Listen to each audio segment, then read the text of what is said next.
Selamat pagi, salam satu Madi, salam satu Malaysia. Saya diarahkan buat persembahan hari ini dalam bahasa Malaysia sempena sambutan Tahun Biodiversity sedunia. Dari topik-topik pagi ini ringan sahaja, cerita-cerita sahaja. Jangan risau sangat. Okay. Kalau kita tengok Malaysia merupakan dikenali sebagai negara yang mega diversity. Salah satu kluster benda-benda hidup adalah kulat dan ataupun cendawan. Kalau kita tengok bilangan memang besar. Dunia ini mempunyai 1.5 juta spesies kulat dan 140,000 spesies adalah jenis cendawan. Tapi hanya 15,000 spesies cendawan telah dikenal pasti, dan juga cuma 30 spesies di culture ataupun ditanam secara komersial. Kalau kita kata Malaysia adalah mempunyai mega diversity, bagaimana kita semua boleh menikmati kelebihan ini? Kalau ikut ajaran nenek Latuk kan, dia selalu kata jangan kita abaikan lumput di depan rumah, sebaliknya pergi mengejar bulan di atas langit. Jadi carilah lumput-lumput dekat depan rumah, terjumpalah cendawan susu harimau. Okey. Cendawan susu limau ini, ada orang yang kata cendawan susu harimau, ada yang sebutkan cendawan susu limau. Dalam bahasa Inggeris biasa dia panggil tiger milk mushroom, Chinese panggil lau hu nai ataupun hulu linzi. Scientific name Dinoceras rhinoceros. Saya pun tak faham mengapa dia tukar harimau jadi rhinos. Jadi pelik juga. Saya tahu cendawan ini, tapi anak-anak muda sekarang tidak mengenai cendawan ini. Ia merupakan satu harta karun negara yang kian pupus. Cerita panjang. Menurut cerita dongeng, cendawan susu limau ini tumbuh pada titisan susu harimau yang jatuh ke atas bumi. Itulah lapat namanya cendawan susu limau. Disitulah ubinya ataupun skolotium terbentuk dan terbendam di dalam tanah. Dia boleh berada di sana berbulan-bulan, bertahun-tahun, berabad-abad. Tak ada sesiapa tahu bila dia akan campak keluar, kecuali dia sendiri campak keluar. Dan dia membentuklah, inilah cendawan, dikenali sebagai cendawan susu limau. Okay. Dan ini adalah keseluruhan rupa bentuk cendawan susu limau yang mempunyai payung, batang dan ubinya. Bahagian ubi adalah bahagian yang paling berkhasiat. Dia berisi putih, kelihatan seperti susu. Apabila dikisar dengan air, dia bentuk macam susu, rasanya pun macam susu juga. Jadi keramaian orang percaya ia adalah susu harimau yang sebenar. Jadi apakah objektif kajian ini? Mengapa kita buat kajian terhadap cendawan susu limau? Dan apakah kepentingannya? Dalam hati saya selalu mengatakan saya nak mengembalikan harta karun negara yang kian pupus ini. Mengapa? Kalau you tengok sejarah cendawan ini memang lama di Malaysia. Ia dikenal pasti oleh seorang pakar microbiologist yang bernama Cook pada tahun 1879. You tengok dia guna spesimen daripada Pening. Dan masa itu negara kita tak panggil Malaysia. Kalau you tengok yang hujung sekali, dia panggil Melakam. Tengok jauh sejarah dia. Okey, masa itu dokumen ini yang paling lama yang saya dapat. So sejarah yang lama. Kalau you tengok sejarah rekod perubatan saintifik pula boleh dirujuk kepada 1930, yang disarankan oleh seorang Melayu tempatan di Pahang, Haji Mat Yusof, yang mengatakan cendawan ini adalah cendawan perubatan yang ajib. Masih guna sampai sekarang. Jadi boleh imagine selepas beratus-ratus tahun dia masih digunakan untuk menawar penyakit-penyakit yang sangat mujarab pada masa kini. Bagi kaum Melayu biasa menggunakan ini untuk mengubati payudara, bara rahim, ulcer usus, penyakit buah pinggan, bengkak-bengkak barat dan sebagainya. Bagi kaum Cina pula menggunakan untuk mengubati batuk asma, demam dan untuk menguatkan badan. Masa saya kecil pada 50-an, 60-an, saya dah tahulah cendawan ini. Sebab dekat rumah saya ada sebiji. Dibeli oleh latuk saya. Dia beli kepada mak saya. Dan bila kita ada sebalang masalah kesihatan, dia kisar atas belakang pasu yang kasar, kemudian campur air suruh kita minum. Aku pelik juga tanya mak saya, Mak, apa ini? Dia kata, susu harimau. Saya kata, oh, susu harimau, minum mesti kuat badan. Itu yang saya percaya tu. Masa itu tak ada Panadol. Sekarang semua anak-anak kita makan Panadol. Dulu semua makan susu harimau sebagai ubat suri rumah tangga. Masa itu memang tak ada Panadol dan sebagainya. Itulah pengalaman saya. Oh, gambar ini saya tak ada. Tapi yang si kecil itu isteri saya. Okeylah, cerita baru sikit. Pada masa Bio Malaysia 2002,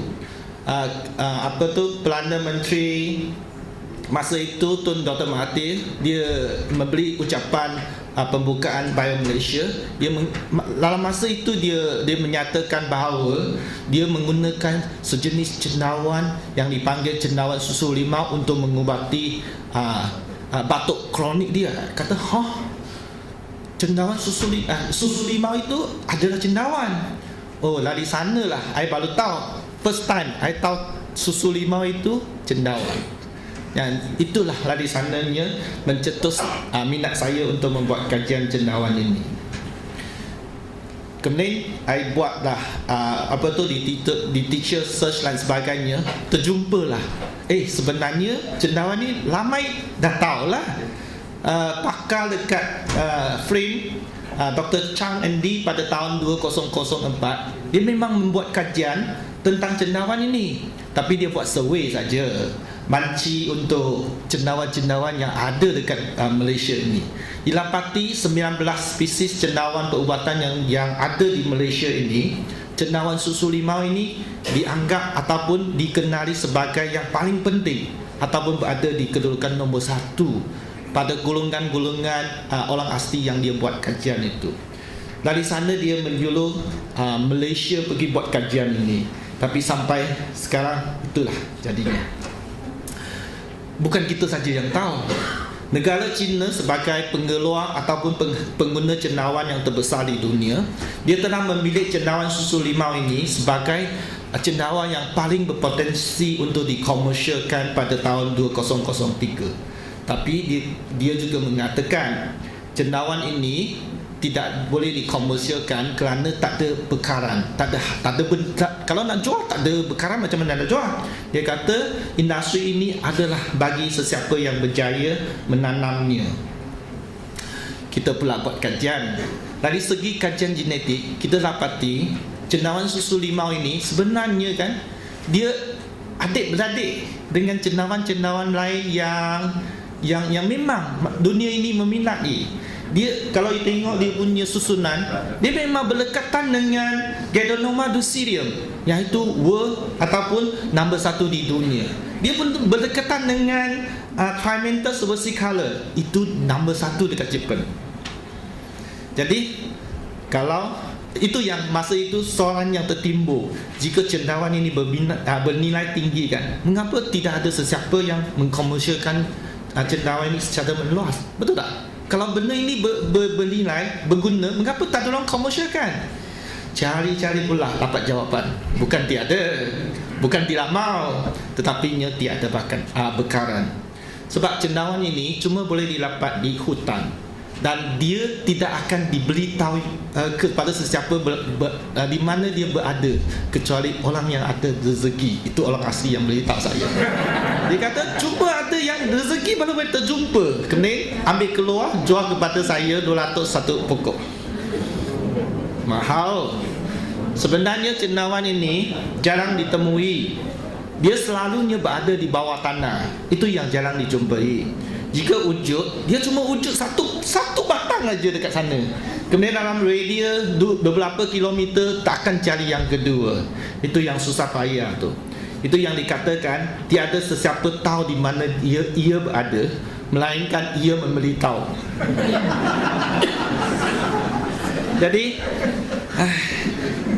Jadi cendawan ini juga dikatakan ia tidak boleh ditanam, diculturekan. Tiada sesiapa tahu caranya. Jadi itu yang menyebab dia hampir pupus. Sebab tak ada orang tahu dekat mana, tak ada orang boleh tanam.